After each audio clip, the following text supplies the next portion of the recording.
I want to ask you, Sadhguruji, just recently there was a controversy regarding 5 crores from the Guruvayur temple donation funds which were given for COVID relief, and the government, the left government in Kerala had allowed that, but the High Court in Kerala struck this decision down.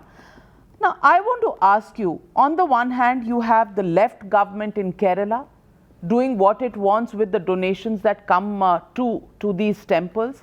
And on the other hand, we have an ordinance that is being proposed in Uttar Pradesh, where all temples, instead of being given back to Hindus to run them themselves, even in Uttar Pradesh, we are, at the moment talking about an ordinance which could bring temples under the control of the government. Do you think on one issue, control over temples, political parties from the far left to the far right are on the same page?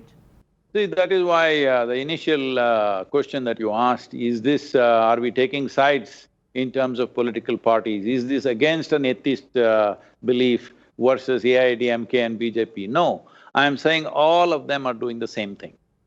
Whether it's AIADMK or BJP or any other party, everybody when they are in power, they're doing the same thing. So I am saying, why cannot we run these temples? The community should run, because this is a fundamental right.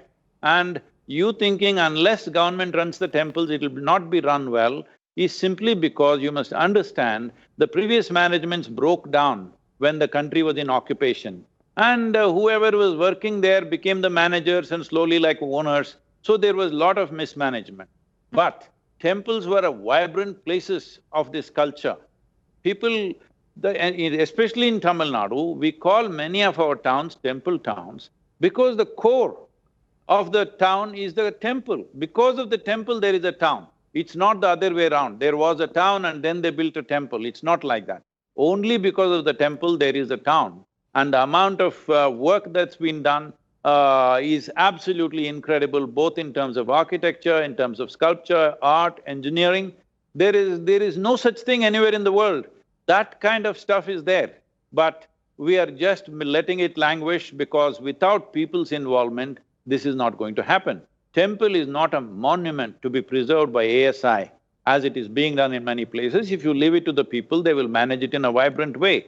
Why Gurudwaras are an example right now, how they're being run, and the amount of food they provide to the people, the langars that are going on, and in any disaster or whatever happens, how they reach out and do work for their people. Much more can be done by temples, because if you just look at this 500,000 acres of land, anywhere in Tamil Nadu, the normal rent per 1 acre of land is approximately… minimum level is 10,000. Just imagine what is the budget that is there for the temples. With that kind of budget, you can make it a very vibrant place, you can take care of pandemics, disasters, whatever it happens in that region, they will attend to it. Above all, because they're connected with the community, they can attend to it in a very effective way, using the money effectively. Unlike government that has to go through a filter of a whole system, by the time it comes down to the ground, what comes down is a few drops most of the time. Sadhguruji, Sanjeev Sanyal in his book has written every temple had charitable endowments, including property that was given, and these were the hallmark of places where dance, art, trade, even general community living really came alive.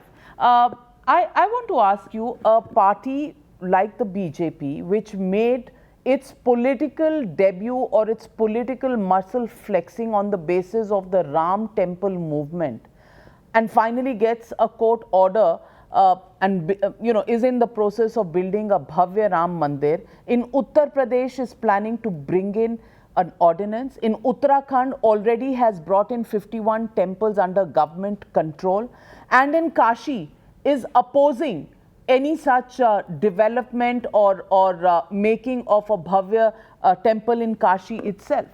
To what do you put this kind of obstinacy, despite the fact that some members of parliament have brought in private members' bills?